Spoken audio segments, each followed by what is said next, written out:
No, it's all right. Hi, everyone. So we're here in our classroom. Josh and I are here. He's moving furniture, so if you hear a big crash, it's because he's struggling. I'm making him do the work while I read you a Bible story. Shh, don't tell him.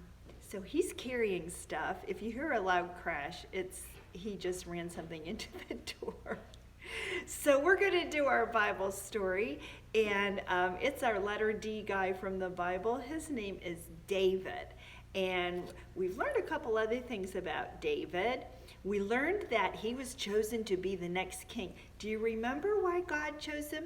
It wasn't because he was big and strong, but it was because God could see inside him and saw that he had a good heart. Almost like an x-ray sees inside your body.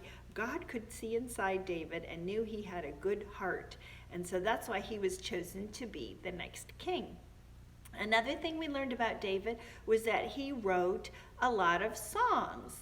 And you can read those in the Bible. We can still read those. They're in the book of Psalms. And we read a couple of those a few weeks ago. But this is probably one of the most famous stories about David. It's called David and Goliath. I'm going to be using our Bible that we use in class. For the pictures, I like to tell the story in my own words. So if moms and dads, if you're following along and going, what is she doing? It's because I like to tell this story a little bit different. So anyways, the Bible tells us about a guy named David, and he lived a long time ago.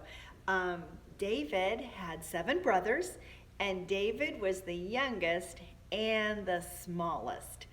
But he had an important job. It was David's job to take care of his father's sheep. So he would take them out in the field. He would make sure that they had enough grass to eat and enough water to drink.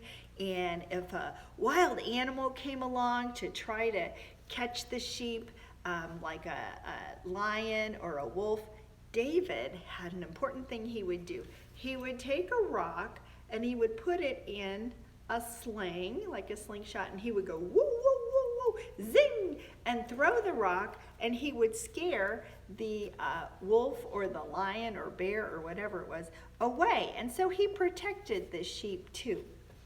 David loved those sheep, and he loved his family, but most of all, David loved God.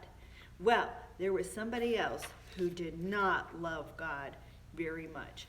His name was Goliath, and he was a big, mean, growly guy. In fact, he was so big. I'm not sure what room you're sitting in right now in your house, but it's very possible that if Goliath were in that room with you, his head would touch the ceiling. He was a big guy. Well, he did not love God, and he did not love God's people. You know, Goliath's people and God's people were fighting each other in a battle. And every day, Goliath would march back and forth and say, "Send someone to fight me."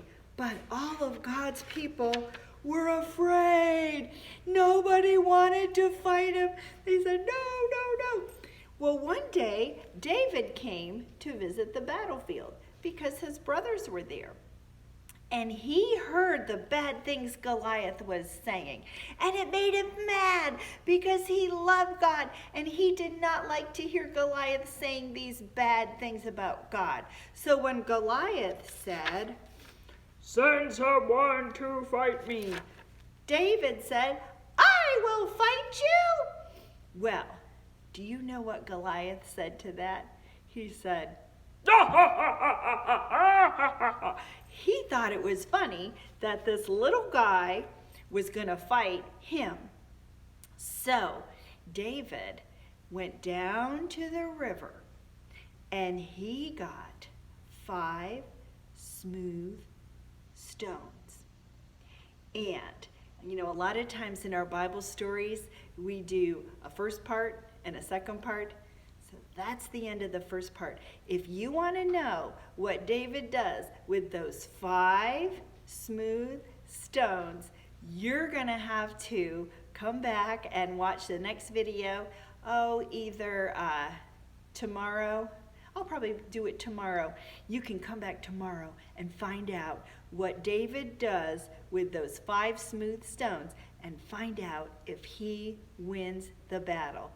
Okay, well, I better start helping Josh move the furniture. So I will see you later, everybody. Goodbye.